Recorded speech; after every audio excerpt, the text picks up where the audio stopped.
The fluorescent lights in courtroom 4B buzzed overhead like angry insects, casting harsh shadows across the wooden benches packed with spectators.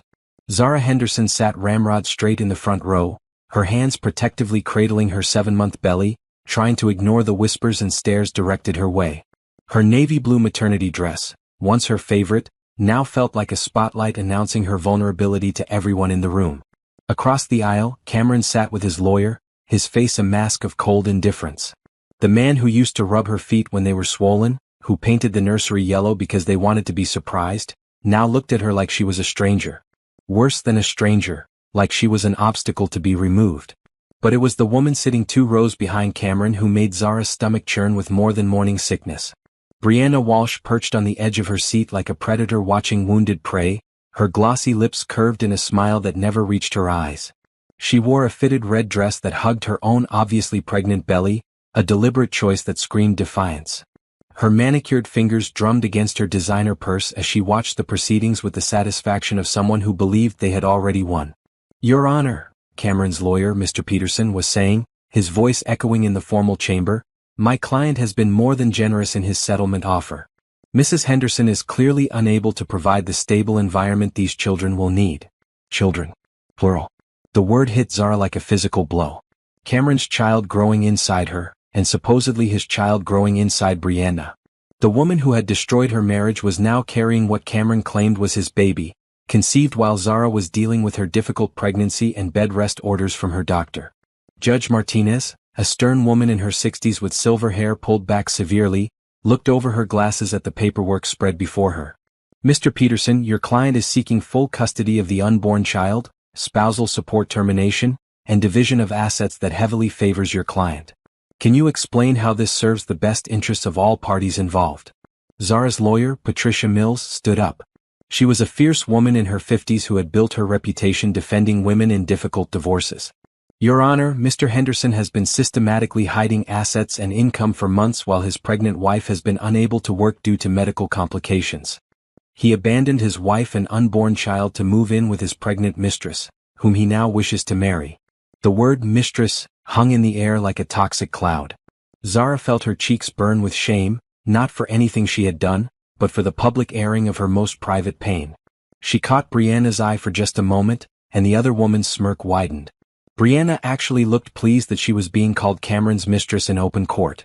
"Furthermore," Patricia continued, "we have evidence that Mr. Henderson has been supporting Ms. Walsh financially for over a year using marital funds, while denying his wife access to their joint accounts during her high-risk pregnancy." Cameron's jaw tightened, but he kept his eyes fixed straight ahead. The man who used to bring her ice cream at midnight when pregnancy cravings hit, who promised to love her through everything, couldn't even look at her now. "Your Honor," Mr. Peterson interrupted, "Ms. Walsh's pregnancy is relevant to these proceedings as it establishes my client's commitment to his new family unit. The DNA test results will confirm."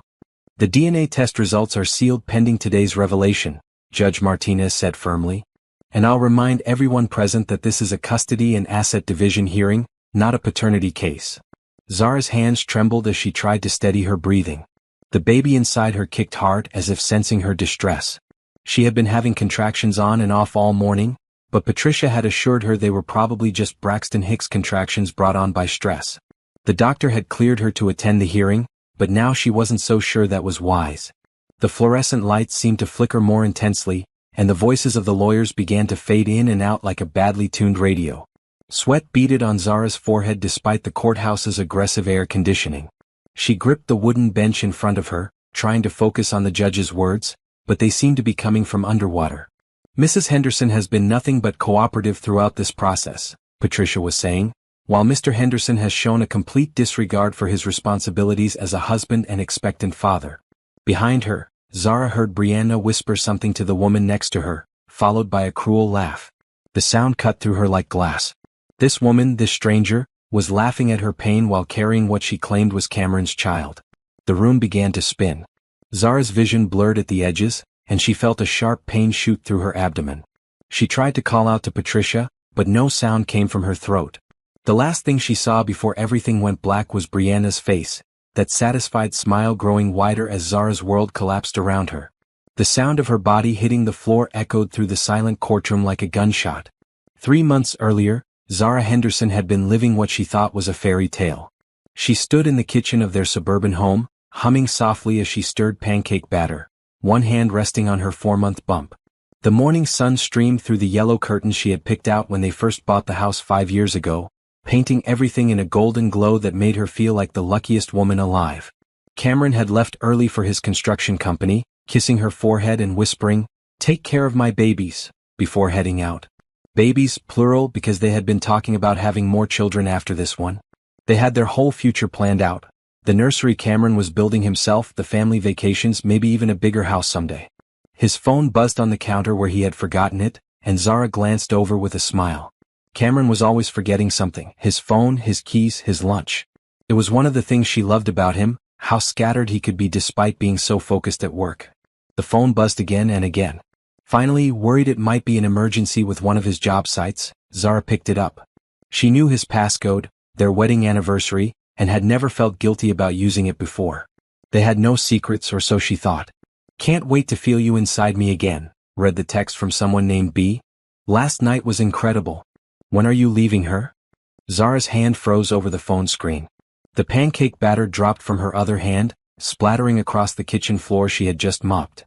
Her heart hammered so hard she could hear it in her ears, drowning out everything else. There had to be a mistake. Some kind of wrong number, or maybe someone playing a cruel joke. Cameron loved her. He was excited about their baby. Just that morning he had talked about painting the nursery on the weekend. But there were more messages. Dozens of them going back months. Photos that made her stomach lurch. Plans to meet at hotels. Conversations about how Cameron was only staying with Zara until after the baby was born. How he couldn't handle her being needy and emotional during the pregnancy. "She's getting so fat and clingy," one message read. "I can barely stand to touch her anymore. Soon, baby. Soon we'll be together for real." Zara sank onto a kitchen stool, her legs no longer able to support her. The phone kept buzzing with new messages, each one like a knife twisting in her chest. The woman, Brianna, according to the contact info, was sending photos of lingerie she planned to wear, talking about positions they wanted to try, making jokes about Zara's pregnant body and mood swings. The front door slammed and Cameron's voice called out, "Babe? I forgot my phone. Have you seen?" He stopped short when he entered the kitchen and saw Zara sitting there with his phone in her hands, tears streaming down her face. For a moment, neither of them spoke. Cameron's face went through a series of expressions: confusion, realization, and finally something that looked almost like relief. "Zara, I can explain," he said, but his voice lacked conviction. "Explain what?" she whispered, holding up the phone. "Explain how you're planning to leave your pregnant wife? Explain how you've been telling another woman that you can barely stand to touch me." Cameron ran his hands through his dark hair, a gesture she used to find endearing. Now it just looked like irritation. "It's not what you think." "Then what is it?" Zara stood up, her voice growing stronger with her anger. "What exactly should I think when I read messages about how you can't wait to leave me? About how fat and clingy I've gotten? About how you're just staying until the baby comes?" "You weren't supposed to see those," Cameron said, and Zara realized he wasn't denying any of it. "That's your response? I wasn't supposed to see them?" She felt like she was talking to a stranger. The man she married would never have said those words, would never have hurt her this way. Cameron's phone buzzed in her hand, and more messages from Brianna appeared. Without thinking, Zara read them aloud. "Did you tell her yet? I'm getting tired of hiding. When can we start our real life together?" The words hung in the air between them like poison. Cameron's shoulders slumped, and for the first time since he walked in, he looked directly at her. "I was going to tell you," he said quietly.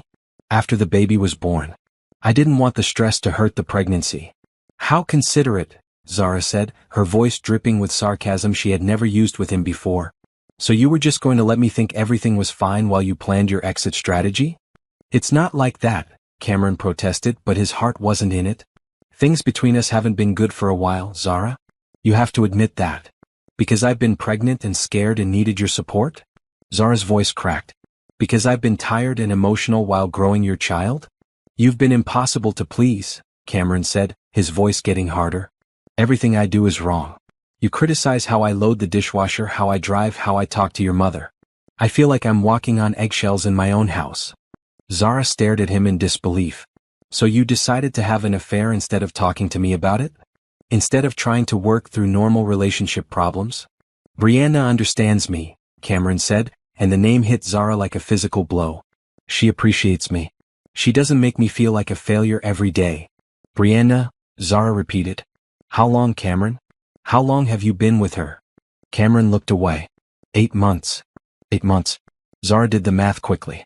He had started cheating on her almost as soon as she got pregnant. While she was throwing up every morning, while she was scared about becoming a mother, while she was falling more in love with him because he was going to be the father of her child, he had been falling in love with someone else. Get out, she whispered. Zara, we need to talk about this like adults. We need to figure out custody arrangements and the house and... Get out. Zara screamed, her voice echoing through the kitchen. Get out of my house. Get out now. Cameron held up his hands. Fine. I'll stay at my brother's tonight. But we need to figure this out, Zara. I want to be part of the baby's life. You want custody? Zara realized, her blood running cold. That's what this is about. You want to leave me but still have access to our child. It's my child too, Cameron said defensively. Then you should have thought about that before you decided to throw away our marriage, Zara shot back. Cameron grabbed his phone from her hands and headed toward the door. He paused in the doorway and looked back at her with something that might have been regret, but probably wasn't. I never meant for you to find out this way, he said. But you were always planning to leave, Zara said. It wasn't a question. Cameron's silence was answer enough. After he left, Zara sank back onto the kitchen stool and sobbed until she had no tears left. The pancake batter had hardened on the floor, creating a sticky mess that seemed to mock her former happiness. Her perfect morning, her perfect marriage, her perfect life, all of it had been a lie. The baby kicked inside her, and Zara placed both hands on her belly. It's just us now, she whispered. But we're going to be okay. We're going to be better than okay. She had no idea how wrong she was about to be proven. 2 weeks after Cameron moved out, Zara thought she had hit rock bottom. She was wrong. She sat in Dr. Rebecca Foster's office for her routine prenatal checkup, trying to focus on the sound of her baby's heartbeat through the monitor instead of the lawyer consultations she had scheduled for the rest of the week. Patricia Mills had been recommended by 3 different friends, and their initial meeting was that afternoon. Zara needed to start protecting herself and her child legally, even though part of her still hoped this was all a nightmare she would wake up from. Everything looks perfect, Dr. Foster said with a warm smile, wiping the gel off Zara's belly. Baby is growing beautifully, and your blood pressure has come down since last visit. I'm glad to see you're managing the stress better. Zara managed a weak smile. She wasn't managing anything better, but she had gotten better at hiding her panic attacks and crying fits. Thank you. I've been trying to stay calm for the baby's sake. That's exactly the right attitude. How are you sleeping? Not great, but I'm managing. The truth was, Zara barely slept at all. Every night she lay in their king-sized bed, staring at Cameron's empty pillow and wondering where he was, what he was doing, who he was with. The house felt enormous and empty without him, every creak and settling sound making her jump. Have you given any more thought to the birthing classes? Dr. Foster asked, making notes in Zara's chart. I know your situation has changed, but it might be good for you to connect with other expectant mothers. Zara nodded, though she had no intention of sitting in a room full of happy couples practicing breathing techniques. I'll think about it. As she left the doctor's office, Zara felt her phone buzz with a text message. For a split second, her heart leaped with the irrational hope that it was Cameron, that he was coming home, that he had realized his mistake. Instead, it was from a number she didn't recognize. Hi Zara. This is Brianna Walsh. I think we should meet and talk. There are some things you should know about Cameron and our situation. Coffee tomorrow at 2? The Starbucks on Main Street. Zara stopped walking, standing frozen in the middle of the medical building's parking lot. People flowed around her like water around a stone, but she couldn't move. The other woman, Cameron's mistress, wanted to meet her. The audacity of it was breathtaking. Her first instinct was to delete the message and pretend she never received it.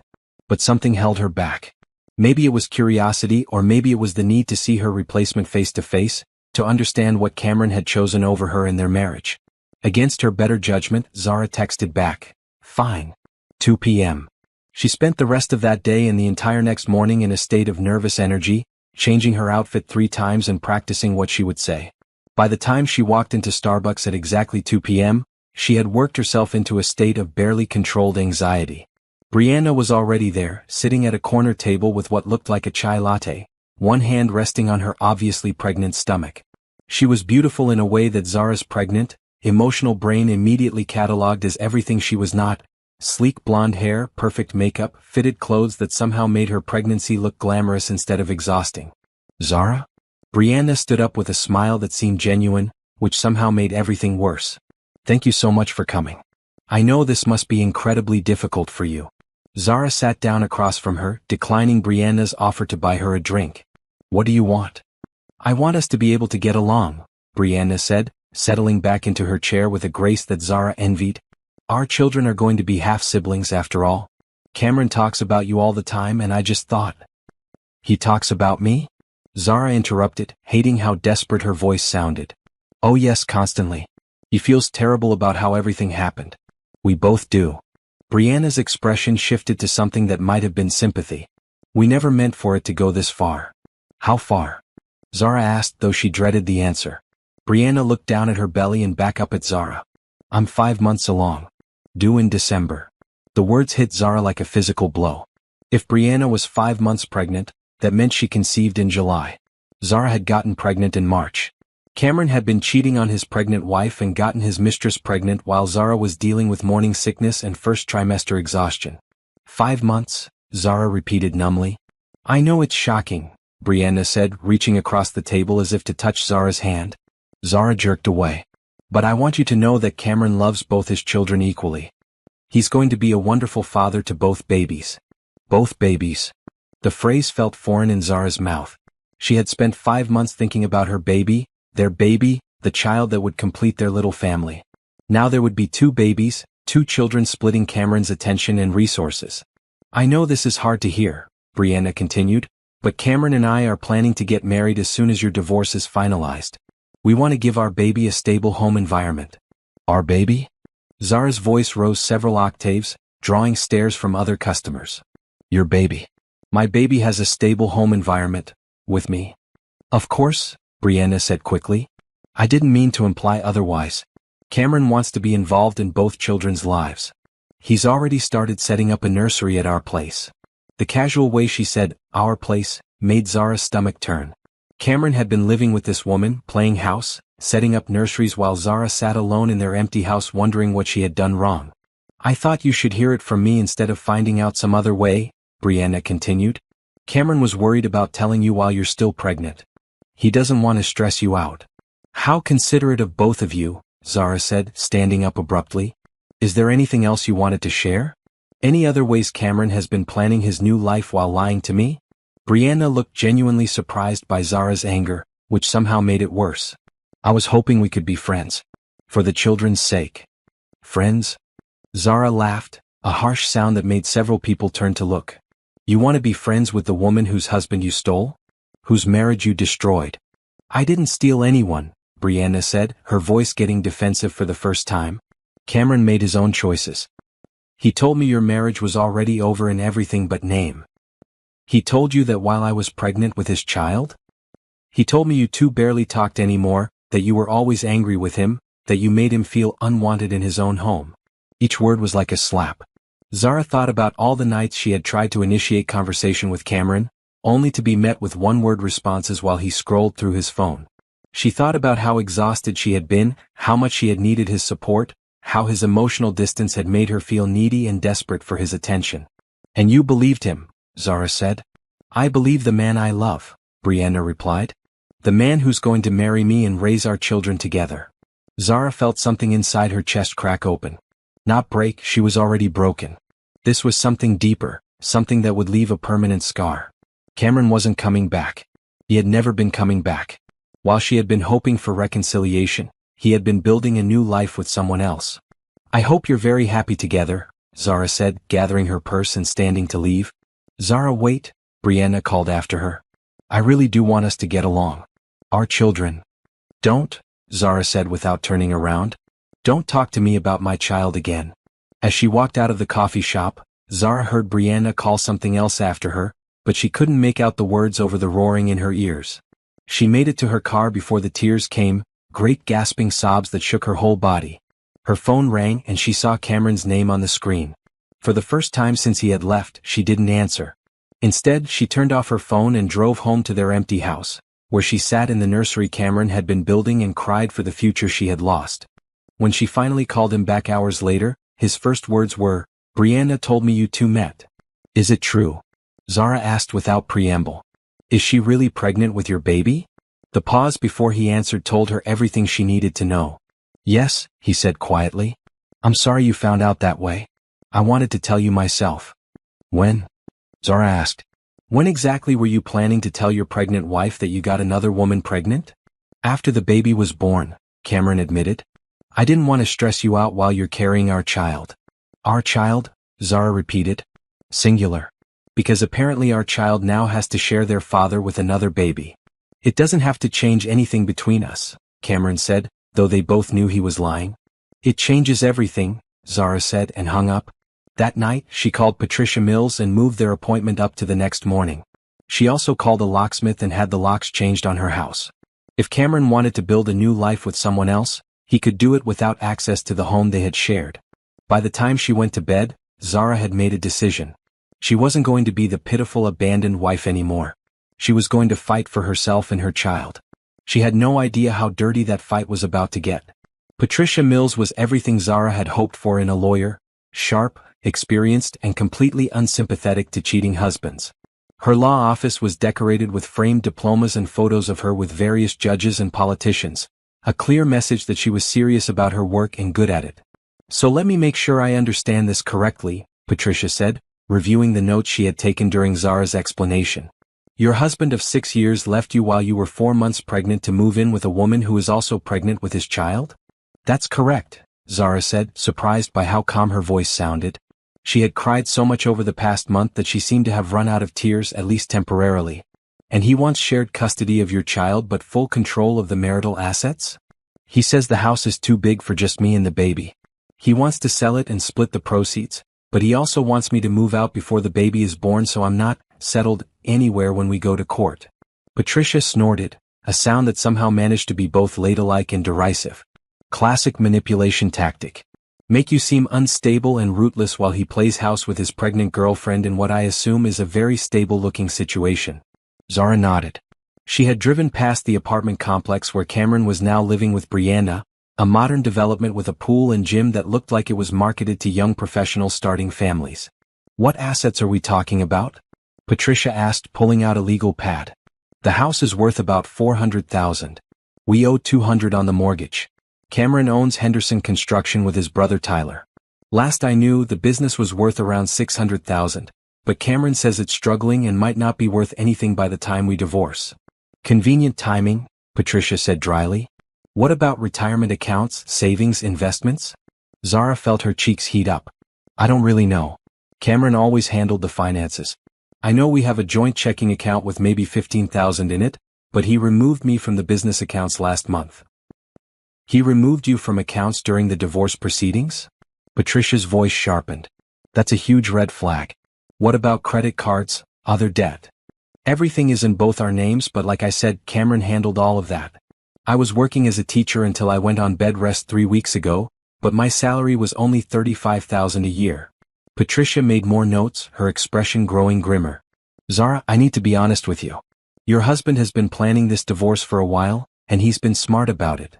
Removing you from business accounts, claiming the business is failing, wanting you out of the house. These aren't spur-of-the-moment decisions." The words hit Zara like cold water. "You think he planned this before he even told me about the affair?" "I think he's been setting up his exit strategy for months, possibly longer." Patricia leaned forward. "The question is, how hard do you want to fight back?" "What do you mean?" "I mean, we can play nice and try to negotiate a fair settlement, which probably means you get less than you deserve while he starts fresh with his new family. Or we can play hardball and expose every questionable thing he's done financially and personally." Zara thought about Brianna's smug smile in the coffee shop, her casual mention of our place, and the nursery Cameron was setting up for another woman's child. She thought about all the nights she had lain awake wondering what she had done wrong while Cameron was planning his escape. "I want to fight," she said firmly. Patricia smiled, the first genuine expression Zara had seen from her. "Good. Because men like your husband count on their wives being too broken or too nice to really fight back. We're going to prove him wrong." Over the next hour, Patricia outlined their strategy. First, they would hire a forensic accountant to examine Cameron's business records and personal finances going back 3 years. If he was hiding assets or artificially deflating the business value, they would find it. Second, they would document everything about his affair and abandonment, building a case that he was an unfit father who had prioritized his own desires over his family's stability. Third, they would fight for the house, full custody, and spousal support that would allow Zara to stay home with the baby for the first few years. This won't be cheap, Patricia warned. My retainer is $15,000, and a case like this could easily cost $30,000 to $40,000 in legal fees. Zara's heart sank. She didn't have that kind of money, especially with Cameron controlling most of their assets. I don't know how I can afford that. Don't worry about it right now. We'll figure out a payment plan, and hopefully we can get Cameron to pay your legal fees as part of the settlement. Patricia handed her a card. This is Marcus Stevens, the forensic accountant I mentioned. I want you to meet with him this week. What should I tell Cameron? As little as possible. Don't discuss the case with him, don't negotiate directly with him, and definitely don't sign anything he asks you to sign. All communication goes through me now. As Zara left Patricia's office, she felt something she hadn't experienced in weeks. Hope. Not for her marriage, that was clearly over, but for her future. Cameron thought he could discard her like an old piece of furniture, but he was about to learn that she was stronger than he had ever given her credit for. Her phone buzzed with a text from Cameron. We need to talk about the house situation. Brianna's lease is up next month and we need more space for the baby. Instead of the usual panic this kind of message would have caused, Zara felt a surge of satisfaction. She texted back, all communication needs to go through my lawyer from now on. Patricia Mills at Mills & Associates. Her phone immediately rang with Cameron's call, but for the first time in their entire relationship, Zara declined to answer. She was done being his emotional dumping ground, done being manipulated by his guilt trips and sob stories. That evening she called her sister Lisa, who lived across the country in California. It's about time you got a lawyer, Lisa said after Zara explained the situation. I was starting to think you were going to let him walk all over you. I considered it, Zara admitted. Part of me just wanted it to be over quickly and quietly. And let him start his perfect new life while you struggle as a single mom? Absolutely not. Lisa's voice was fierce with protective anger. That man owes you everything. You supported his business dreams, you took care of his house, you were about to have his baby. He doesn't get to just erase all of that because he found someone shinier. Zara found herself smiling for the first time in weeks. Patricia thinks we can prove he's been hiding assets. I hope you take him for everything he's worth. What about the girlfriend? Is she involved in this somehow? I don't think so legally, but she's definitely enjoying the drama. She actually asked me to meet her for coffee so we could be friends, for the children's sake. Please tell me you said no. I wanted to see what kind of person could do this to another woman. And? Zara thought about Brianna's perfect makeup, her confident smile, her casual cruelty disguised as concern. She's exactly the kind of person who could do this to another woman. Well, she picked the wrong woman to mess with, Lisa said firmly. You're going to destroy them both in court. After they hung up, Zara felt something she hadn't felt since the day she found Cameron's phone. Determination. She wasn't just fighting for herself anymore. She was fighting for her child's future, for every woman who had ever been abandoned by a man who thought he could rewrite history to justify his selfish choices. The next morning, she had her first meeting with the forensic accountant Marcus Stevens. He was a thin, serious man in his 40s who spoke in numbers and facts, which Zara found oddly comforting after weeks of emotional chaos. Mrs. Henderson, he said after reviewing the financial documents she had managed to gather, I'm going to need access to 3 years of business records, tax returns, and bank statements. Based on what I'm seeing here, there are already some irregularities. What kind of irregularities? Large cash withdrawals starting about 8 months ago, transfers to accounts I can't identify, and business expenses that don't match typical construction costs. Marcus looked up from his laptop. Did your husband typically deal in cash? No, Zara said slowly. He always said cash transactions were too risky for the business. Everything went through checks or credit cards for tax purposes. Yet he withdrew $47,000 in cash over the past 6 months. Marcus showed her the bank statements. That's money that came out of the business account but doesn't appear to have been used for any legitimate business purpose. Zara stared at the numbers on the page. $47,000. That was more than she made in a year teaching, and Cameron had just taken it out in cash without telling her. What do you think he used it for? She asked. Could be anything. Supporting his girlfriend, hiding assets in a safe deposit box, paying for things he doesn't want traced. We'll figure it out. As Zara drove home from the meeting, her phone rang. Patricia's name appeared on the screen. "I have some interesting news," Patricia said without preamble. "I did some digging into Miss Walsh's background." "Brianna? What did you find?" "She's been married twice before, divorced both times. Both divorces involved adultery, hers. She also has a pattern of getting involved with married men and breaking up their families." Zara pulled over to the side of the road, her hands shaking. "She's done this before?" "3 times that I can prove. She targets successful married men, gets pregnant quickly, and then pushes for divorce and marriage. 2 of her previous targets ended up bankrupt after the divorces." "Oh my God." Zara felt like she might be sick. So this was never about love. This was calculated. "It appears so. But here's the really interesting part, she's not actually divorced from husband number 2. They separated 2 years ago but never finalized the paperwork." "She's still married?" Zara's voice rose. "But she's planning to marry Cameron. She can't legally marry anyone while she's still married to someone else. Which means either she's lying to your husband, or they're both planning to commit marriage fraud." For the first time since this nightmare began, Zara felt a surge of something that might have been satisfaction. "Does Cameron know?" "I doubt it. Men like your husband think they're special, that they're the exception to every rule. He probably believes every sob story she's told him about her past relationships." "What do we do with this information?" "We use it. A woman with a history of adultery and marriage fraud isn't going to look good to a family court judge, especially when she's trying to play stepmother to your child." After Patricia hung up, Zara sat in her car for a long time, processing everything she had learned. Cameron wasn't just a cheating husband. He was a fool who had been played by a professional homewrecker. Brianna wasn't just the other woman. She was a predator who had destroyed multiple families for financial gain. But instead of feeling sorry for Cameron, Zara felt angry. Angry that he had been so easily manipulated, angry that he had thrown away their marriage for a lie, angry that he had been too selfish and weak to fight for their family. Her phone buzzed with another text from an unknown number. "I heard you hired a lawyer. That seems unnecessarily hostile. I thought we could work this out like adults." It was from Cameron, obviously using a different phone since she had blocked his regular number. Zara stared at the message for a long moment, then typed back, "Adults don't abandon their pregnant wives for married women. All communication goes through my lawyer." She blocked the new number and drove home to the house that was finally, legally, still hers. Tomorrow she would meet with the locksmith again to change the security codes. Tomorrow she would start gathering every document, every photo, every piece of evidence that proved what kind of man Cameron really was. Tonight, she would call her sister back and tell her everything Patricia and Marcus had discovered. Tonight, she would start planning not just her divorce strategy, but her new life. Cameron thought he held all the cards, but he was about to learn that Zara had been underestimated her entire life. She was done being the nice, quiet wife who didn't make waves. It was time to make a tsunami. 3 weeks into her legal battle, Zara was beginning to understand just how deep Cameron's deception ran. She sat in Marcus Stevens' office, surrounded by stacks of financial documents and printouts that painted a picture of systematic fraud and manipulation that made her stomach turn. "The cash withdrawals were just the beginning," Marcus said, pointing to a spreadsheet filled with highlighted entries.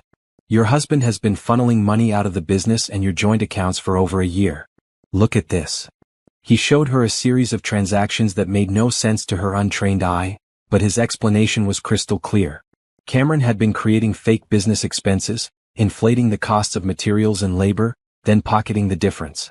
He had opened accounts in the business name that he never told her about, and he had been transferring money to what appeared to be a separate savings account she had never seen. "How much?" Zara asked, though she was afraid to hear the answer. "Conservatively? About $120,000 over the past 18 months. Possibly more, depending on what we find when we dig deeper into the business partnerships." Zara felt dizzy. $120,000. More money than she had ever seen in her life, hidden away while she clipped coupons and worried about whether they could afford the upgraded crib for the nursery. "There's more," Marcus continued grimly.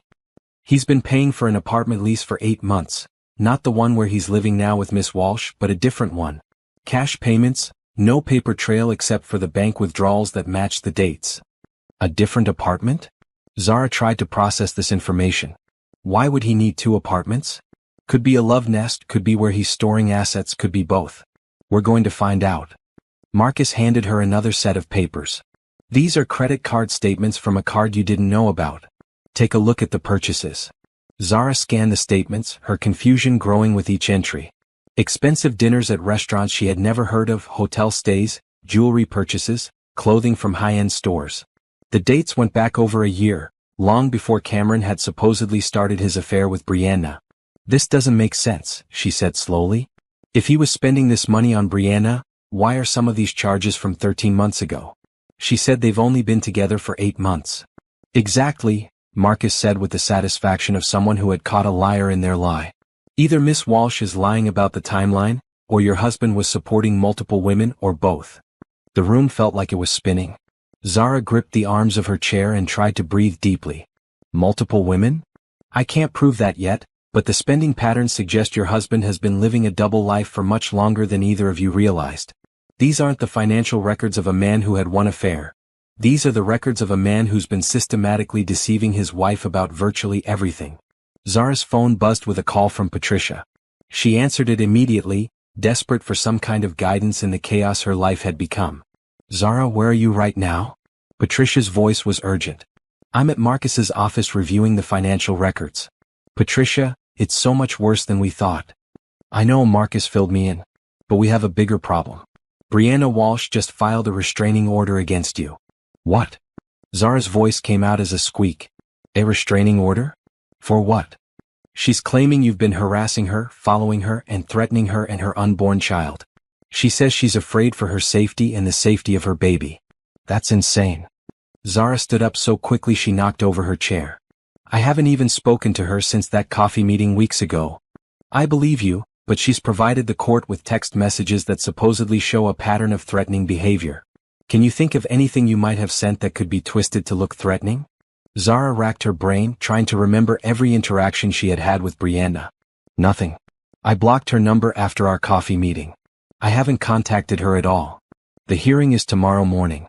If this restraining order goes through, it could seriously damage your custody case. A judge isn't going to want to give custody to a woman who's been deemed a threat to another pregnant woman. Zara felt the walls closing in around her. Everything was falling apart faster than she could keep up with. What do I do? Meet me at my office in an hour. Bring your phone. We need to go through every text message, every call log, everything. And Marcus, I need you to expedite that financial investigation. If we're going to court tomorrow, I want every piece of evidence of Cameron's deception. An hour later, Zara sat in Patricia's office while the lawyer examined her phone records with the intensity of a detective. They had pulled up every text, every call, every interaction Zara had had since the separation began. There's nothing here, Patricia said finally. No contact with Brianna Walsh at all after your coffee meeting. Which means either she's lying about the messages, or someone else sent them using your name. Someone else? Who would do that? Someone who benefits from making you look unstable and threatening. Someone who wants you to lose custody of your child. Patricia looked up from the phone. Someone like your husband who has access to all your personal information and would know how to make fake messages look convincing. The realization hit Zara like a physical blow. Cameron did this. He helped her fake evidence against me. I can't prove that yet, but it's the most logical explanation. The question is, can we prove the messages are fake before tomorrow's hearing? Patricia's assistant knocked on the door and entered with a stack of papers.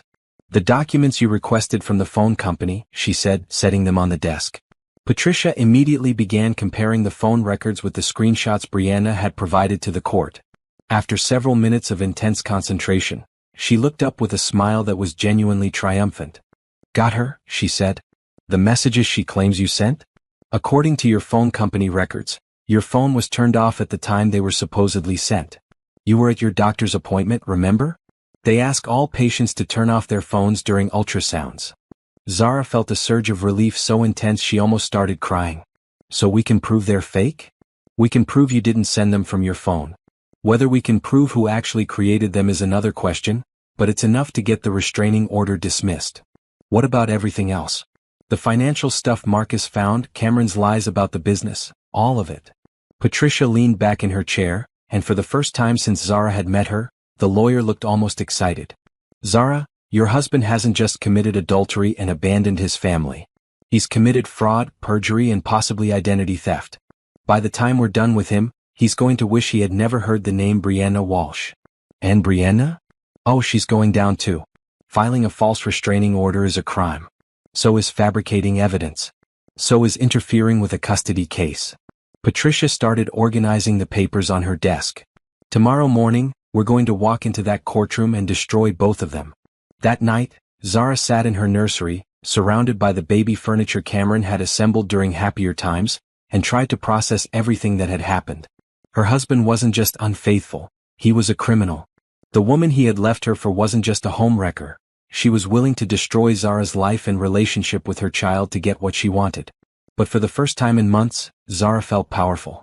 She had evidence, she had a plan, and she had the truth on her side.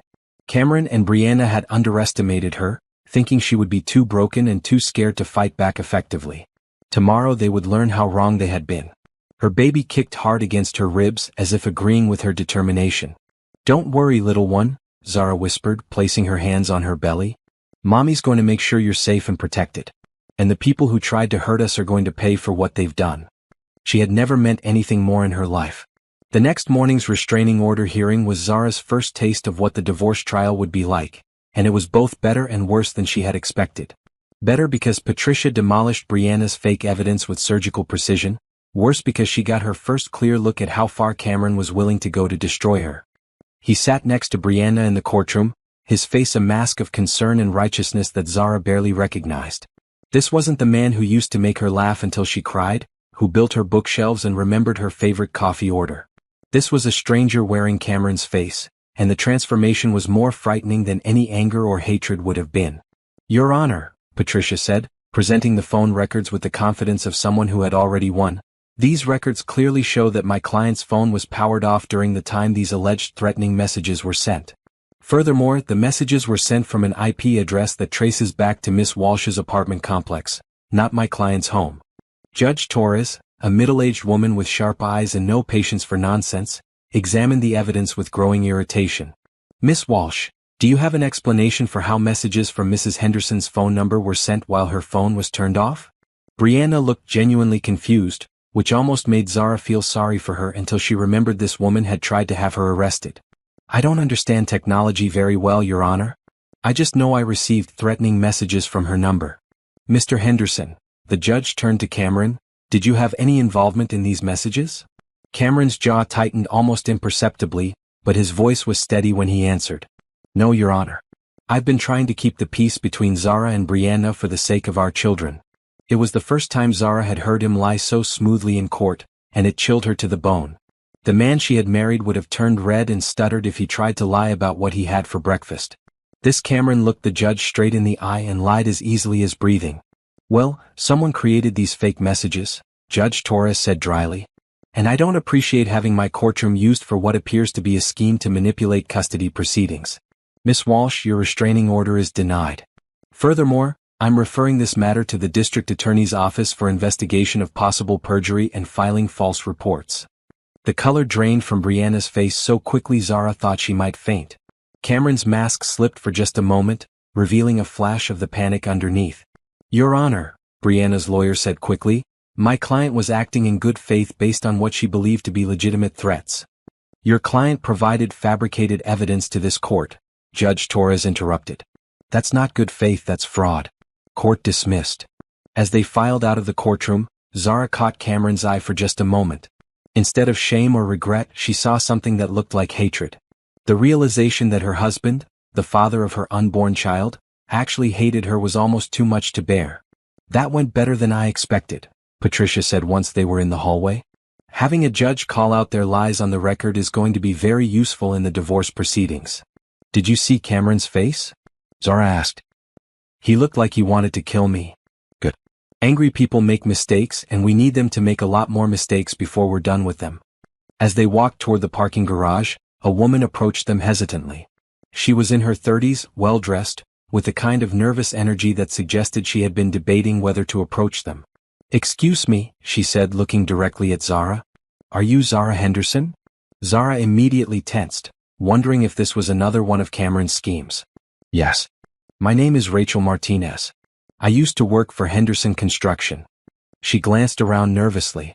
"I was hoping I could talk to you about your husband." Patricia stepped slightly forward. "I'm Mrs. Henderson's attorney." What kind of information are you referring to? Rachel took a deep breath. The kind that could help her divorce case.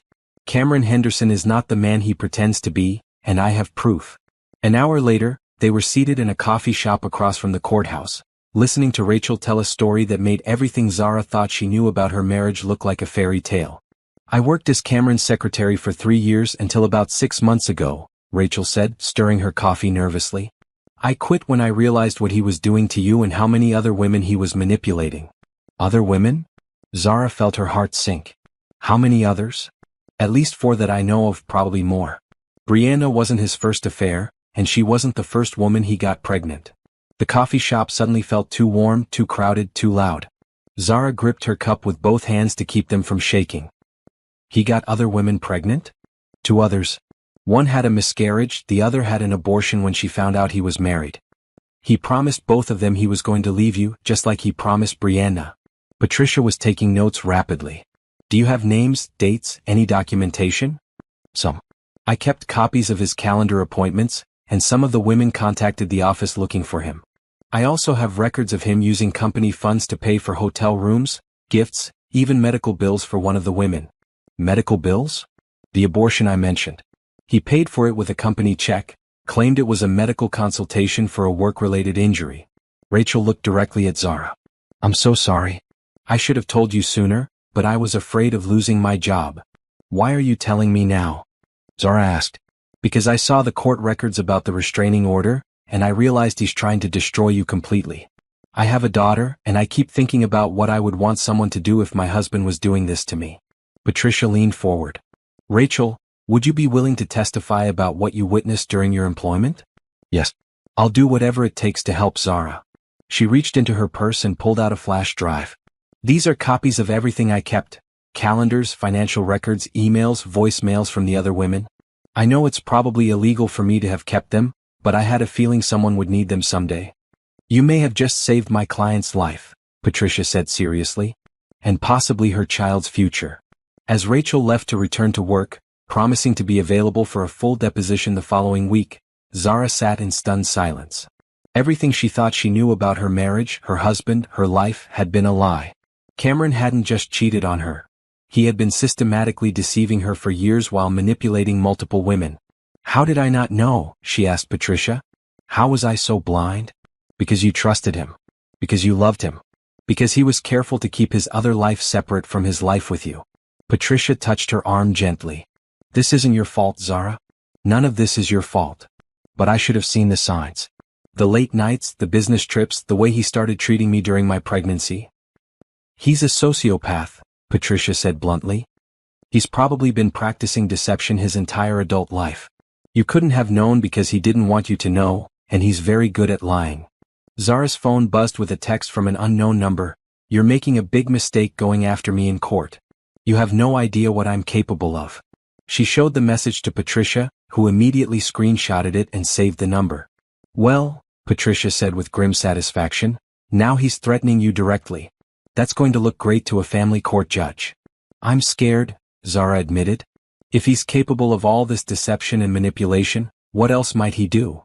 He's going to try to intimidate you into backing down. But we're not going to let that happen. Patricia gathered her papers and stood up. Cameron Henderson has spent years thinking he's smarter than everyone around him.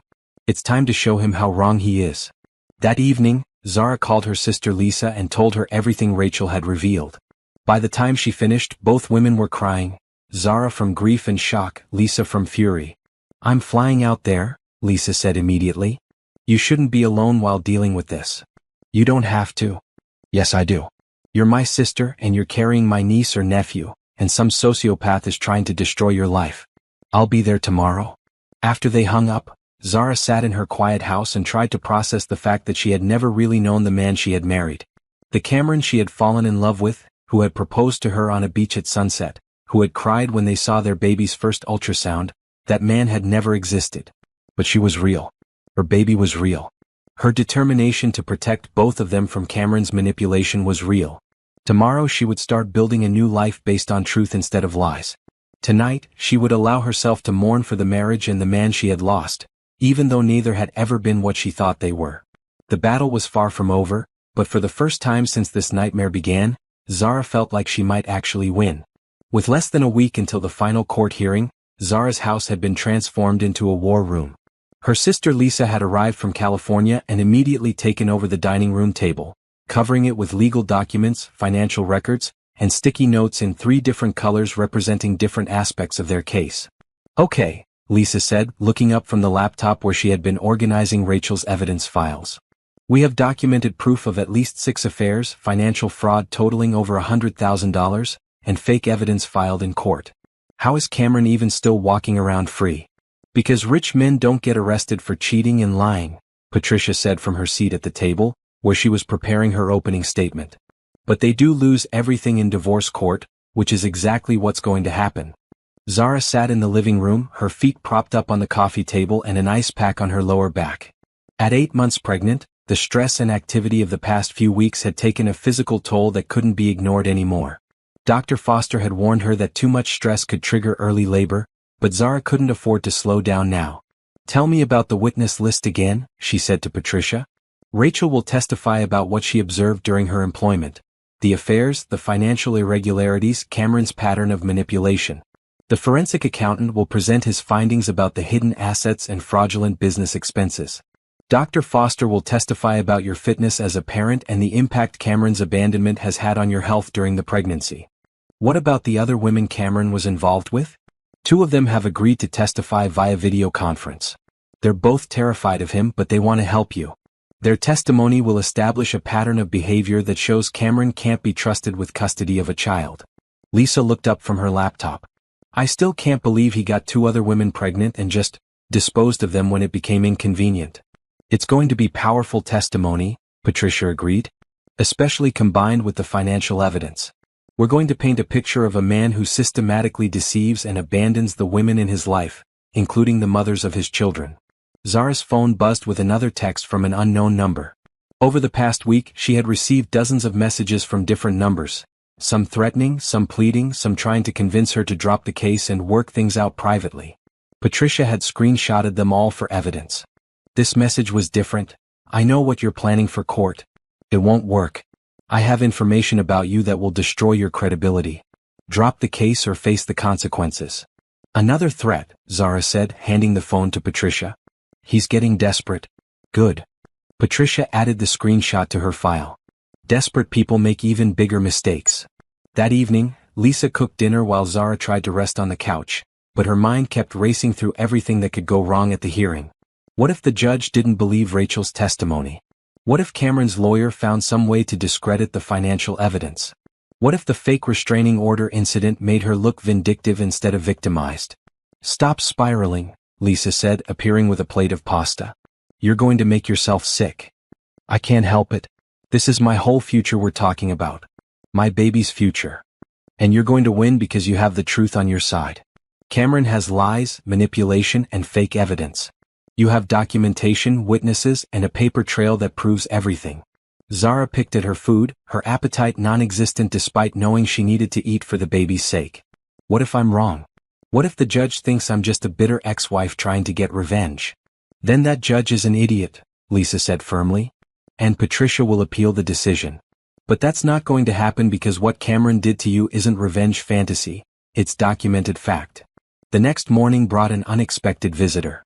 Zara was reviewing her testimony notes when the doorbell rang, and she found Tyler Henderson, Cameron's brother and business partner, standing on her front porch looking deeply uncomfortable. Tyler? Zara hadn't seen him since Cameron moved out. They had always gotten along well, and his absence from her life during the divorce had been another painful loss. "What are you doing here?" "I need to talk to you," he said, glancing around nervously. "Can I come in?" "It's about Cameron and the business." Lisa appeared in the hallway, clearly suspicious of any Henderson family member, but Zara nodded and let Tyler into the living room. "I heard about what's been happening," he said without preamble. "The affairs, the financial stuff, the court case. Zara, I had no idea how bad it was." "You didn't know Cameron was cheating?" Zara asked. Tyler's face reddened. "I knew he was different lately. More secretive, more controlling about the business finances. But I thought he was just stressed about the baby coming, not?" He gestured helplessly. "Not this. What changed your mind?" "He asked me to lie for him in court. To testify that the business is worthless and that he's been struggling financially. Tyler looked directly at Zara. The business is doing great. We've had our best year ever and Cameron's been taking money out faster than we can make it. Lisa sat up straighter. You mean he's been stealing from his own company? Not exactly stealing, but misappropriating funds for personal use. Hotel rooms, jewelry, cash withdrawals that he claimed were for business expenses but weren't. I've been covering for him because he's my brother, but I can't lie in court. Patricia was going to be very interested in this development. Tyler, would you be willing to testify about the true state of the business? That's why I'm here. I brought copies of the real financial records, not the fake ones Cameron's been showing his lawyer. He handed Zara a folder thick with documents. I also brought something else. He pulled out his phone and showed Zara a series of text messages between him and Cameron from the past few weeks. He's been asking me to help him hide assets, to create fake business debts, even to lie about his relationship with Brianna. Look at this one. Zara read the message on the screen. I need you to tell the judge that Brianna and I just started dating, not that we've been together for over a year. And if anyone asks about the apartment on 5th Street, you don't know anything about it. There's an apartment on 5th Street? Zara asked, remembering Marcus's mention of a second apartment. He's been renting it for 18 months. Uses it to meet women, store things he doesn't want you to find. I helped him move some stuff there when he left your house, but I thought it was just temporary storage. Lisa was already on her phone, presumably texting Patricia about this new development. Tyler, why are you helping Zara now? Cameron's your brother. Tyler's expression was pained. Because I have a sister and I keep thinking about how I would feel if someone did this to her. And because I have kids, and I can't imagine abandoning them the way Cameron is abandoning his baby. He looked at Zara. I'm sorry I didn't speak up sooner. I kept thinking he would come to his senses and try to work things out with you. Thank you, Zara said, meaning it. Having Tyler's testimony would be devastating to Cameron's case. I know this isn't easy for you. It's the right thing to do. Cameron made his choices and now he has to live with the consequences. After Tyler left, Lisa and Zara called Patricia immediately to fill her in on the new evidence. This is huge, Patricia said. Having his own brother testify against him is going to completely destroy Cameron's credibility. Plus, these text messages prove he's been trying to suborn perjury, which is a felony. So we're definitely going to win? Zara asked. Barring some massive surprise, yes. Cameron's entire defense has been built on lies, and we now have multiple witnesses who can prove it. But Zara, you need to be prepared for him to get nasty. Cornered animals fight dirty, and Cameron is definitely cornered. That night, Zara lay in bed staring at the ceiling, trying to process the fact that in less than 48 hours, her marriage would be officially over and her new life would officially begin. She thought about the woman she had been a year ago, trusting, naive, completely dependent on a man who had been systematically betraying her. That woman was gone forever, and Zara wasn't entirely sorry to see her go. In her place was someone stronger, someone who had learned to fight for herself and her child, someone who refused to be a victim. The baby kicked hard against her ribs and Zara placed her hands on her belly. Almost time, little one, she whispered. Just a few more days and then we can start our real life together. She had never been more ready for anything in her life. The morning of the final hearing, Zara woke up at 5 a.m. with contractions that were definitely not Braxton Hicks. They were still 20 minutes apart and relatively mild, but there was no mistaking the real thing. She lay in bed for an hour, timing them and trying to decide whether to call Dr. Foster or just hope they would stop on their own. By 6:30, they were down to 15 minutes apart, and Zara knew she had to make a choice. Go to the hospital and risk missing the hearing, or go to court and risk having her baby in the courthouse. She called Patricia first. How bad is it? Patricia asked after Zara explained the situation. Not emergency bad but definitely labor bad. Dr. Foster says first labors usually take 12 to 20 hours, so I might have time to get through the hearing. Absolutely not. We're postponing the hearing. Your health and the baby's health come first. No, Zara said firmly, surprising herself with the strength in her voice. Cameron is counting on me being too scared or too weak to show up. I'm not giving him the satisfaction. Zara, you could have the baby in the courtroom. Then I'll have the baby in the courtroom. But I'm not missing this hearing. Lisa, who had been listening from the doorway, shook her head. You're both insane. We're going to the hospital. We're going to court, Zara said, struggling to sit up as another contraction hit. Help me get dressed. 2 hours later, Zara sat in the front row of the courtroom, breathing through contractions that were now 10 minutes apart and considerably stronger. Dr. Foster, who had agreed to testify on Zara's behalf, sat beside her with a medical bag and a deeply worried expression. "This is not advisable," she murmured as Zara gripped her hand through another contraction. "Nothing about this situation is advisable," Zara replied through gritted teeth.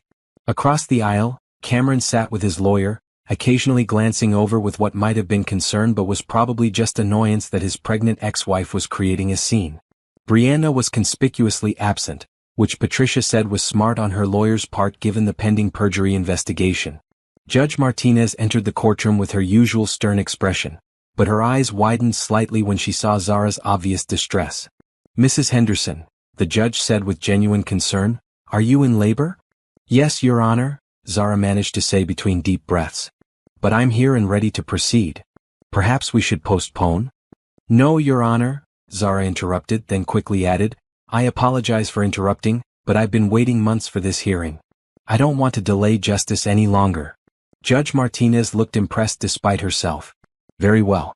Dr. Foster, I assume you're monitoring the situation?" "Yes, Your Honor. Mrs. Henderson is in early labor but stable for now. However, I would recommend we proceed as quickly as possible." "Understood. Mr. Peterson, let's skip the opening statements and go straight to evidence. Time is clearly a factor here." Cameron's lawyer looked flustered by the change in format, which gave Zara a small surge of satisfaction between contractions. Patricia, on the other hand, looked ready for battle.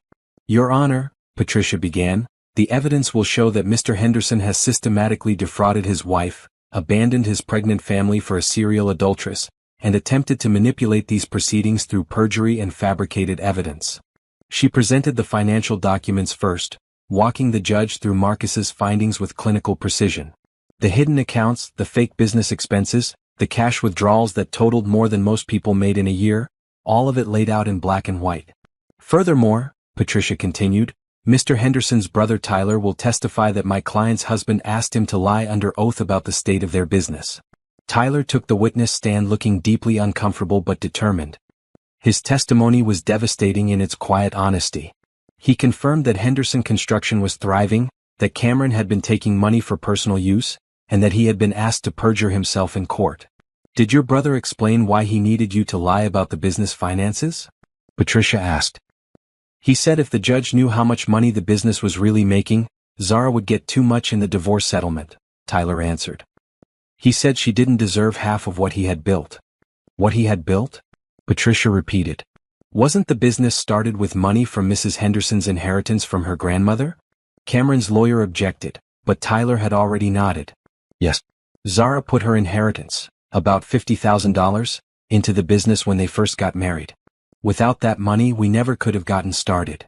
Zara felt another contraction building and gripped Dr. Foster's hand.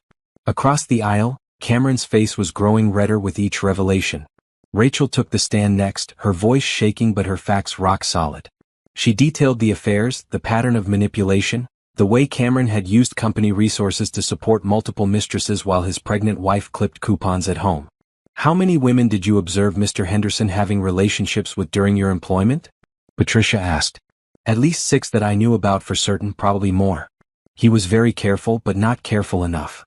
"Did any of these relationships result in pregnancies?" 3 that I knew of. 1 woman miscarried, 1 had an abortion that Mr. Henderson paid for with company funds, and then there's Miss Walsh." The testimony about the other pregnancies hit the courtroom like a bomb. Judge Martinez's expression grew grimmer with each detail, and even Cameron's lawyer looked like he was reconsidering his career choices. When it was time for Cameron to testify in his own defense, he took the stand with the confidence of a man who still believed he could talk his way out of anything. That confidence lasted exactly as long as it took Patricia to present him with his own text messages to Tyler. "Mr. Henderson, did you send this message to your brother asking him to lie about your business finances?" Cameron stared at his phone screen for a long moment. "That's taken out of context." "What context would make asking someone to commit perjury acceptable?" "I wasn't asking him to lie. I was asking him to interpret the information favorably. By telling the court that a profitable business was failing? The business has challenges. Mr. Henderson, your own financial records show that Henderson Construction made $400,000 in profit last year alone. How is that failing?" The questioning continued relentlessly, with Patricia dismantling every lie Cameron had built his case on. His claim that the marriage was already over when he started the affair. His assertion that he had tried to work things out with Zara. His story that Brianna was the first woman he had been involved with. By the time Patricia was finished, Cameron looked like a man who had been hit by a truck. His carefully constructed narrative had been reduced to rubble, and everyone in the courtroom could see exactly what kind of person he really was. "Your Honor," Patricia said in conclusion, "Mr. Henderson is not a man who made a mistake or had a moment of weakness. He is a predator who systematically deceived his wife, stole marital assets, and abandoned his pregnant family for another woman. A woman who has her own history of destroying marriages and filing false police reports." "I love Brianna," Cameron said suddenly, his voice cracking with desperation. "I know I made mistakes, but I love her and I want to be with her and raise our children together." "Our children?" Patricia pounced immediately. "Mr. Henderson, are you aware that Miss Walsh is still married to her second husband?" The color drained from Cameron's face. "What?" "The marriage was never legally dissolved. Which means Miss Walsh cannot marry you, and any ceremony you might have participated in would be invalid. Did she tell you she was still married when you left your pregnant wife for her?" Cameron opened and closed his mouth like a fish out of water. Clearly, Brianna had not shared that particular detail with him. "Your Honor," he finally managed, "I had no idea." "Of course you didn't," Patricia said. "Because Miss Walsh has a history of lying to the men she manipulates, just like she lied when she filed a false restraining order against my client." Another contraction hit Zara, stronger than the others, and she couldn't completely suppress a gasp of pain. Judge Martinez looked over with concern. "Mrs. Henderson, do you need medical attention?" "I'm okay for now, Your Honor," Zara said, though she was starting to wonder if she had made a terrible mistake in insisting on proceeding. "We need to wrap this up quickly," the judge said. "Mr. Peterson, do you have any evidence to present in your client's defense?" Cameron's lawyer looked at his client with something approaching pity. "No, Your Honor. Based on the testimony presented today, I think it's clear that my client's version of events cannot be substantiated. It was the legal equivalent of throwing in the towel, and everyone in the courtroom knew it." "In that case," Judge Martinez said, "I'm ready to render my decision." The courtroom fell silent except for the sound of Zara's labored breathing as another contraction built. This was it, the moment that would determine her future and her child's future. "Mr. Henderson," the judge began, her voice carrying the full weight of judicial authority, "your conduct throughout this marriage and during these proceedings has been reprehensible. You have committed fraud, perjury, and emotional abuse. You have abandoned your pregnant wife and attempted to manipulate this court with false evidence." Cameron slumped in his chair as if each word was a physical blow. "Therefore, I am awarding Mrs. Henderson full custody of the minor child, with supervised visitation only for the father pending completion of anger management and parenting classes.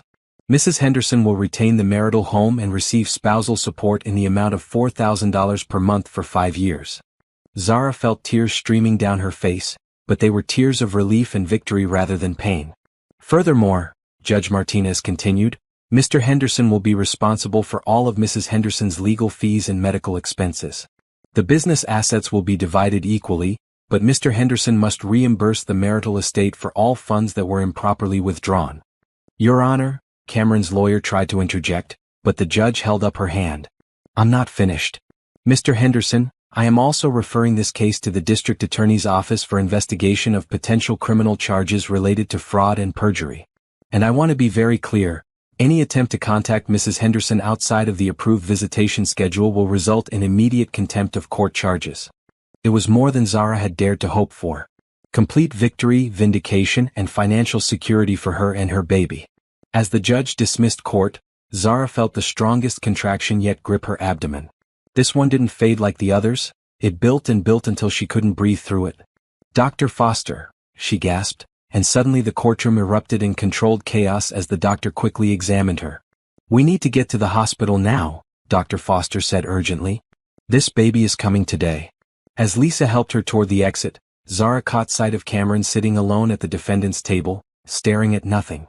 Brianna was nowhere to be seen, probably already planning her escape now that her meal ticket had been exposed and destroyed. "Zara," Cameron called out as she passed his table. "I'm sorry. I never meant for it to go this far." She paused and looked at him, really looked at him, for what she knew would be the last time. "No, Cameron," she said quietly. "You're not sorry about what you did. You're sorry you got caught. Then she walked out of that courtroom and out of that chapter of her life forever, ready to give birth to both her child and her future. 6 hours after leaving the courthouse, Zara held her daughter in her arms for the first time. Elena Rose Henderson, named for Zara's grandmother whose inheritance had built Cameron's business, was perfect in every way that mattered. 8 pounds, 2 ounces of pure possibility, with Zara's dark eyes and what looked like it would be Zara's smile. Dr. Foster had been right about the timing. Elena arrived exactly 12 hours after labor began, as if she had been waiting for the court proceedings to conclude before making her entrance into the world. She's beautiful, Lisa whispered, tears streaming down her face as she photographed her new niece. Look at those tiny fingers. Zara was exhausted but euphoric, riding the high of new motherhood and legal victory. She had done it, she had fought Cameron and Brianna and won everything. Her daughter would grow up in their house, with financial security, protected from the chaos that had defined the past year. Patricia arrived that evening with flowers and news that made Zara's victory even sweeter. The district attorney is definitely pursuing charges, she said, settling into the hospital room's visitor chair. Cameron could be looking at fraud, perjury, and tax evasion. His business is going to be audited, and if they find what I think they'll find, he might be facing jail time. What about Brianna? She's been charged with filing false police reports and interfering with a custody case. Plus, her second husband has been contacted about the invalid marriage situation. She's facing potential bigamy charges. Zara looked down at Elena, who was sleeping peacefully against her chest. I almost feel sorry for Cameron. He threw away everything real for someone who was lying to him the entire time. Don't feel too sorry for him. He made his choices and he knew exactly what he was risking when he made them. 2 days later, as Zara was preparing to take Elena home from the hospital, she received an unexpected visitor. A woman in her early 30s with kind eyes and nervous energy knocked on the door frame of her hospital room. Mrs. Henderson? I'm sorry to bother you, but my name is Amanda Chen. I was one of the women who was involved with your husband.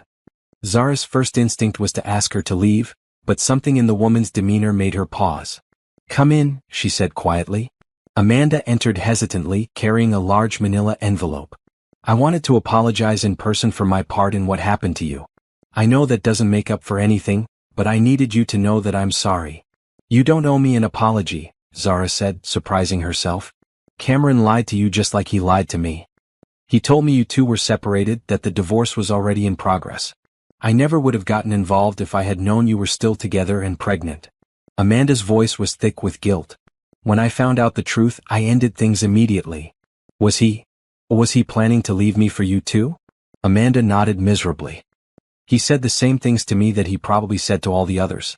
That you didn't understand him, that the marriage was over, that he was just waiting for the right time to make it official.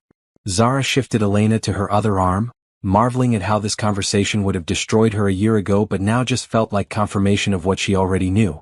Why are you here, Amanda? Not that I'm not glad to meet you, but what do you need from me? Amanda held up the manila envelope. I brought you something that I think you should have. Cameron gave this to me months ago before I knew he was lying about everything. He asked me to hold on to it and never tell anyone about it. She handed the envelope to Zara, who opened it with one hand while holding Elena with the other. Inside were legal documents that made her blood run cold. A life insurance policy on Zara worth $500,000, taken out just 2 months after she announced her pregnancy. He told me it was standard paperwork for business partners, Amanda said. But when I heard about everything that happened in court, I realized what it really was. Zara stared at the policy documents, her mind racing. The beneficiary was listed as Cameron, with a secondary beneficiary she didn't recognize, probably one of his shell companies or hidden accounts. He was planning for me to die, she said numbly. I don't know what he was planning, Amanda said quickly. But I knew you needed to see this. I also brought you these. She pulled out a second set of documents. Bank records showing that Cameron had been paying the premiums on the life insurance policy from the company account, hiding it among other business expenses. Amanda, this could be evidence of attempted murder. I know. That's why I had to bring it to you. Whatever Cameron did to me, whatever lies he told, I couldn't live with myself if something happened to you and I had kept this secret. Zara called Patricia immediately, and within an hour her lawyer was in the hospital room examining the documents with the intensity of a detective. This changes everything, Patricia said grimly. A secret life insurance policy taken out during your pregnancy with premiums paid from hidden business accounts? The DA is going to be very interested in this. But it doesn't prove he was planning to kill me, Zara said, though she felt sick just saying the words. Maybe not by itself. But combined with everything else, the financial fraud, the pattern of abandoning pregnant women, the fake evidence, it paints a picture of a man who sees people as disposable when they become inconvenient. Amanda left shortly after giving her statement to Patricia, but not before apologizing once more and asking to be kept informed about any developments in the case. She seems genuinely remorseful, Lisa observed after Amanda left. She's probably the only woman he was involved with who actually has a conscience, Zara replied, looking down at Elena, who was starting to wake up and make hungry noises. That evening, as Zara nursed her daughter in the quiet hospital room, she tried to process the fact that the man she had married, the father of her child, might have been planning her death.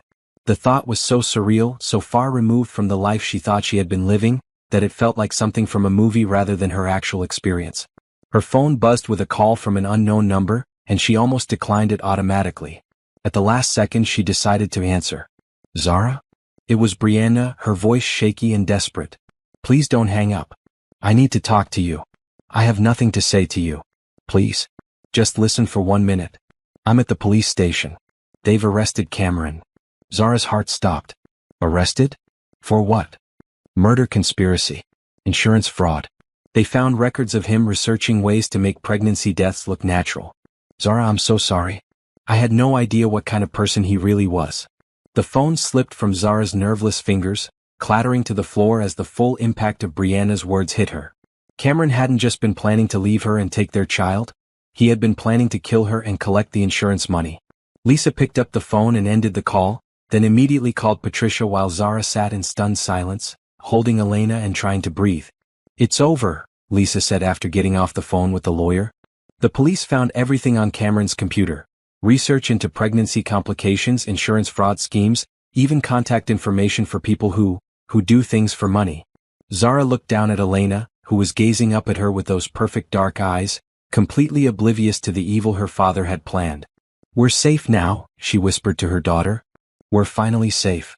Outside her hospital room window, the sun was setting on what had been the most important day of Zara's life. The day she became a mother and the day she learned the full truth about the man who had fathered her child. Tomorrow she would take Elena home to the house that was now truly theirs, to start a life built on truth instead of lies, love instead of manipulation, hope instead of fear. Cameron Henderson was facing charges that could put him in prison for the rest of his life. Brianna Walsh was looking at her own substantial legal problems. And Zara was finally, completely, irrevocably free. 1 year later, Zara stood in the kitchen of her home, truly her home now, watching Elena take her first wobbly steps between the refrigerator and the kitchen island. At 13 months old, Elena was fearless, curious, and absolutely nothing like her father beyond sharing his stubborn determination. The house looked completely different than it had during Zara's marriage. Gone were Cameron's hunting trophies and sports memorabilia, replaced with Elena's toys, Zara's books, and artwork from local artists. The nursery Cameron had started building was now Elena's bright, cheerful bedroom, decorated with animals and rainbows instead of the sports theme he had planned. The doorbell rang, and Zara opened it to find Patricia standing on her porch with a bottle of champagne and a huge smile. Guilty on all counts, Patricia announced before Zara could even say hello. Conspiracy to commit murder, insurance fraud, tax evasion, perjury, and about 6 other charges I can't even pronounce. Cameron Henderson is going to prison for 25 years to life. Zara felt her knees go weak with relief. She had known this day was coming. The evidence against Cameron had been overwhelming, but hearing it confirmed was still a shock. What about Brianna? 18 months in county jail plus 5 years probation. She pled guilty to the false reporting charges in exchange for testifying against Cameron about his insurance fraud scheme. She testified against him? Oh yes. Turns out your husband made the mistake of bragging to her about how smart his plan was. She recorded several conversations where he talked about collecting your life insurance after a tragic pregnancy complication. Zara shuddered, still unable to fully process that she had been married to someone capable of such coldness. They sat in the living room while Elena played with her blocks, and Patricia filled Zara in on all the details of the trial she had chosen not to attend. She had wanted to focus on Elena and building their new life, not on reliving the nightmare Cameron had put them through. The best part, Patricia said with obvious satisfaction, was when they read the forensic accountant's report. Cameron had stolen over $200,000 from the business and your joint accounts. Between that and the insurance fraud, he owes you more money than he'll ever be able to pay. I don't need his money, Zara said, and she meant it. The successful conclusion of their legal case had left her financially secure, and her new career as a freelance bookkeeper allowed her to work from home while raising Elena. Well, you're getting it anyway. Tyler's been incredibly helpful in liquidating Cameron's assets. He feels terrible about not speaking up sooner. Tyler had become an unexpected ally and friend over the past year. He had dissolved the business partnership, paid Zara her share of the company's value, and even helped her find clients for her bookkeeping service. He visited occasionally to see Elena, the only connection she maintained to the Henderson family. Any word on the other women Cameron was involved with? Zara asked. Most of them have moved on and want nothing to do with any of this, which I completely understand. Amanda has started a support group for women who've been manipulated by narcissists. She's turned her experience into something positive. After Patricia left, Zara called Lisa to share the news. Her sister had stayed for 3 months after Elena was born, helping with the baby and the legal proceedings before reluctantly returning to her job in California. 25 to life? Lisa practically shouted into the phone. That's amazing. I mean, it's horrible that he was planning to kill you, but amazing that he's going to rot in prison for it. I keep thinking about how different things would have been if Amanda hadn't brought me those insurance documents, Zara said, watching Elena stack blocks with intense concentration. Don't think about that. Think about the fact that you're safe, Elena's safe, and that monster will never be able to hurt anyone again. That evening, after Elena was asleep in her crib, Zara sat in her backyard garden and thought about everything that had changed in the past 2 years. She had gone from a naive, trusting wife to a single mother who had faced down a sociopathic husband and won. She had learned to fight for herself and her child, to recognize manipulation and lies, to build a life based on her own strength rather than someone else's promises. The woman who had cried over Cameron's cheating texts seemed like a stranger now. That woman had been broken by betrayal. This woman had been forged by it into something stronger and more resilient than she ever thought possible. Her phone buzzed with a text from Rachel, who had become a close friend over the past year. Saw the news about the trial. Want to celebrate with wine and terrible reality TV tomorrow night. Zara smiled and texted back her agreement. She had a whole new circle of friends now. Women who understood what it meant to rebuild your life after someone tried to destroy it. Women who celebrated each other's victories and supported each other through the hard days. 6 months later, Zara was in her kitchen making dinner when Elena, now walking confidently and starting to say real words, toddled over with a book and demanded, "Story." It was Elena's favorite book, about a brave little mouse who went on adventures and always found her way home. As Zara read the familiar words, she thought about how perfectly the story fit their own journey. They had both been through an adventure they never would have chosen, faced dangers they never saw coming, and found their way to a home that was safer and happier than anything they had lost. "The end?" Zara said, closing the book. "More?" Elena demanded, but Zara shook her head with a laugh.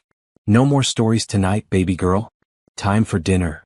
As she lifted Elena into her high chair, Zara caught sight of her reflection in the kitchen window.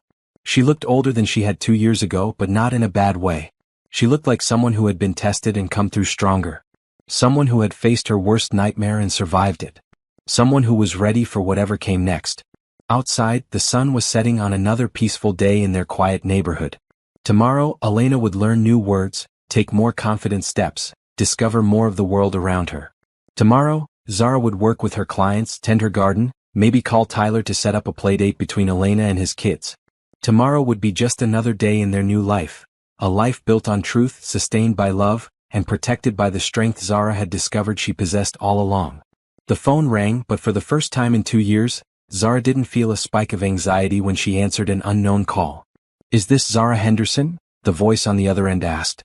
"This is Zara Johnson," she replied, having taken back her maiden name after the divorce was finalized. "How can I help you?" It was a potential new client, referred by one of her existing customers. As Zara scheduled a meeting and took notes about the bookkeeping services they needed, Elena babbled happily in her high chair, playing with her food and calling out, "Mama," every few minutes just to make sure Zara was still there. She was. She always would be. After she hung up, Zara cleaned Elena's face and hands and lifted her out of the high chair.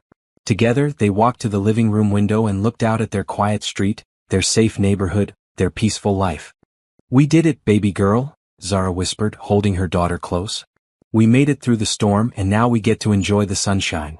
Elena pointed out the window at a neighbor walking their dog and said, "Doggy," with the excitement that only a toddler could muster for such everyday miracles. Zara laughed and kissed the top of her daughter's head. "Yes, sweetheart. Doggy." And flowers and trees and all the beautiful normal things we get to enjoy because we're safe now. As the last light faded from the sky, Zara carried Elena upstairs for her bath and bedtime routine, thinking about the book she might write someday about their journey. Not for revenge or attention, but to help other women who might find themselves in similar situations. Women who needed to know that survival was possible, that strength could be found in the darkest places, that sometimes the worst thing that happens to you becomes the catalyst for the best thing that ever happens to you. But that was a project for someday. Tonight was for warm baths and bedtime stories, for the quiet contentment of a day well lived and a child well loved. Tonight was for celebrating the life they had built together, one honest day at a time.